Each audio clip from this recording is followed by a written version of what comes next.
Hello! Aujourd'hui, petite vidéo qui est consacrée au piège de la créativité. Qu'est-ce que c'est que ce piège-là? Le piège de l'hypercréativité pour un artiste multicarte, pour une personne en fait qui sait faire beaucoup de choses, qui trouve beaucoup de solutions et qui a beaucoup de mal derrière à créer, on va dire, un système qui lui permet de vivre correctement de ce travail. Donc, voilà, comment déjouer les pièges de l'hypercréativité.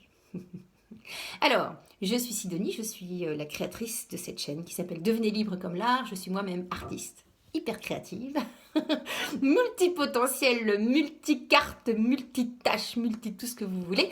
J'ai 5 CV, c'est pour vous dire, et, et les 5 sont remplis. Et donc voilà, tout ça pour dire que j'ai créé cette chaîne Devenez libre comme l'art. Pourquoi? Parce que l'art, qui est pour moi le langage poétique de la vie, pour moi c'est un chemin de libération, de liberté, un chemin d'expression totale en toute authenticité de qui vous êtes, de qui l'on est, et que voilà, la bioanalogie c'est quelque chose qui m'intéresse. Donc voilà, comment reconnaître, comment déjouer le piège de l'hypercréativité. Alors, pourquoi le sujet de cette vidéo? Alors, est-ce que vous vous reconnaissez dans ce portrait?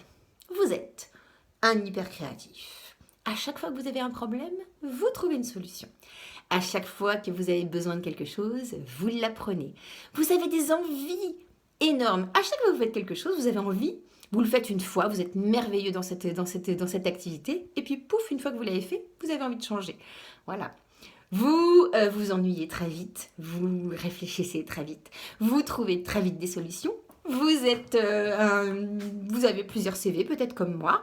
Peut-être que simplement, en fait, vous avez inventé, créé des choses extraordinaires dans votre vie, mais en face de ça, vous n'arrivez pas en fait à trouver quelque chose qui s'appelle la paix intérieure et que en fait votre vie financière est un peu compliquée, accéder à l'abondance c'est rock'n'roll et que en fait vous êtes tout le temps en train de courir après quelque chose qui s'appelle la tranquillité d'esprit, qui s'appelle les finances stables, la stabilité relationnelle aussi, la stabilité à tous les niveaux et que voilà. Peut-être qu'il serait intéressant de vous poser la question de savoir si votre créativité à tout va n'est pas le grand piège dans lequel vous vous engouffrez. Je m'explique. Quand on est un créatif, ce qui se passe, c'est qu'en fait, quand on a une solution, notre cerveau, tout de suite, il se met en mode action, et il va trouver des solutions. Et donc, qu'est-ce qui se passe quand on est dans ce système-là? C'est qu'en fait, en réalité, on est toujours en train de s'adapter à l'extérieur. Écoutez bien ça. Ouais. Est-ce que par exemple, quand vous avez une conversation avec quelqu'un, vous avez tendance à finir ses phrases? Vous avez tendance à avoir du mal à l'écouter jusqu'au bout. Vous avez tendance à savoir en fait ce qui se passe. Vous savez déjà où les autres vont avant même que eux-mêmes ne le sachent, par exemple. Est-ce que par exemple vous avez accompli de nombreuses choses dans votre vie mais que vous n'êtes jamais satisfait? C'est-à-dire que c'est jamais assez. Est-ce que vous avez du mal à gagner de l'argent avec ce que vous faites, avec vos créations?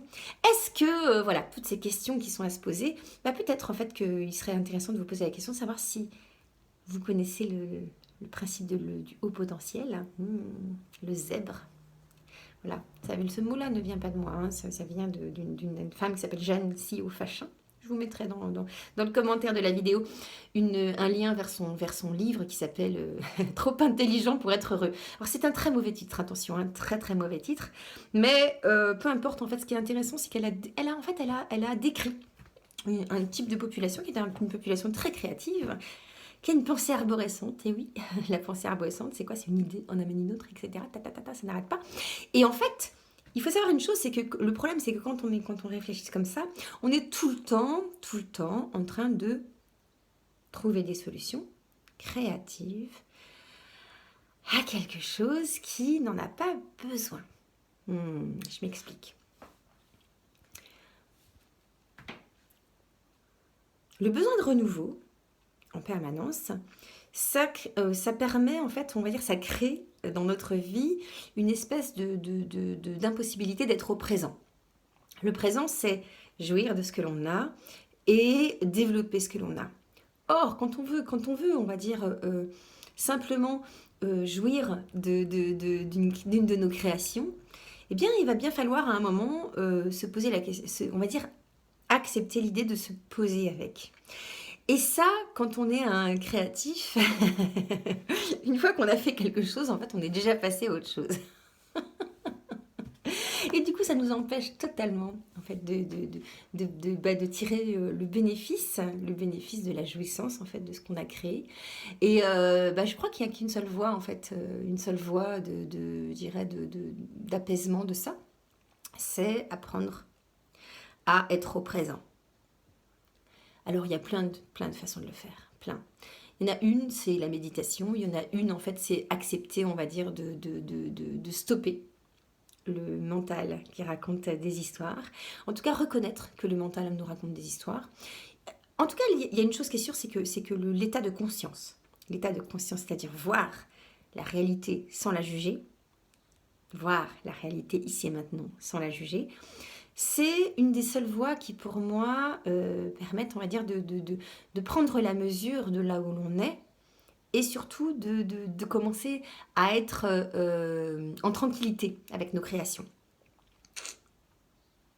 Je ne sais pas si c'est compréhensible pour tout le monde. Si vous êtes un haut potentiel, il y a des chances pour que vous compreniez. Si vous n'êtes pas un haut potentiel, il y a des chances pour que vous ne compreniez rien à ce que je raconte. Parce qu'en fait, ma pensée, elle va, elle vole, elle court, elle invente au présent et elle s'en va dans des lieux qui sont complètement dingues. Donc suivre un chemin, c'est extrêmement compliqué pour moi. Par contre, inventer un chemin, c'est quelque chose que je sais faire. Les personnes qui sont des grands créatifs, des grands, on va dire des grands créatifs, des artistes multipotentiels ont intérêt à s'associer à des personnes qui sont très structurées. C'est ça en fait, une des voies de régulation de ça, c'est la structure. Ça veut dire en fait, il faut reconnaître la structure de quelque chose. Et pour reconnaître la structure de quelque chose, en fait, il faut en avoir conscience. Et ça, c'est un travail de prise de recul sur les choses. Ça veut dire qu'en fait, il faut vraiment, vraiment regarder les choses en micro et en macro. Et pour ça, eh bien, voilà, il y a plein d'outils. Il y a plein d'outils. Il y a, en tout cas, ne serait-ce que, vous savez, le regard de l'aigle. Le regard de l'aigle, c'est celui qui prend de la hauteur sur les choses, qui regarde le chemin d'une façon très, très, très, très, très, très éloignée.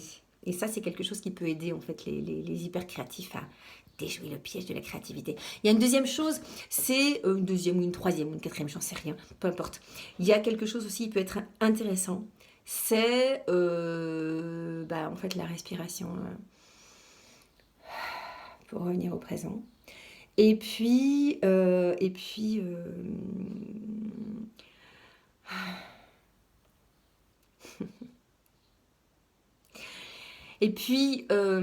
dirais accepter peut-être que d'une certaine manière refaire les choses, c'est quelque chose qui est presque impossible parce que quand on refait quelque chose, en fait, on est toujours au présent et c'est quasiment impossible. Vous savez, j'ai l'exemple qui me vient quand on est au théâtre, on appelle ça une représentation. La première fois qu'on joue une pièce, c'est une présentation. La deuxième fois, c'est une représentation. Et en réalité, ce qui se passe dans l'art vivant, c'est que on va recréer ici et maintenant quelque chose qui a été déjà créé hier. Mais qu'en fait, en réalité, ça ne peut jamais être la même chose. Et fondamentalement, je dirais que c'est une idée qui est très importante. Très importante. Voilà. Pensez que recréer quelque chose, en fait, d'une certaine manière, recréer la même chose, c'est quasiment impossible. Donc, pensez à cette idée, en fait, présentation, représentation, au présent, revenir au présent et refaire quelque chose, mais à la sauce du présent, en se laissant traverser par l'émotion. Donc, déjouer le piège de l'hypercréativité, c'est arrêter de créer de la... En fait, c'est arrêter de changer la structure, garder la structure, par contre, refaire les choses au présent. Allez, je vous embrasse, devenez libre comme l'art, car vous le valez bien. Et puis l'art, chemin de liberté, c'est quelque chose qui m'importe. Inspirez, exprimez, car c'est votre nature. Allez, bisous. Abonnez-vous à la chaîne, on sait jamais.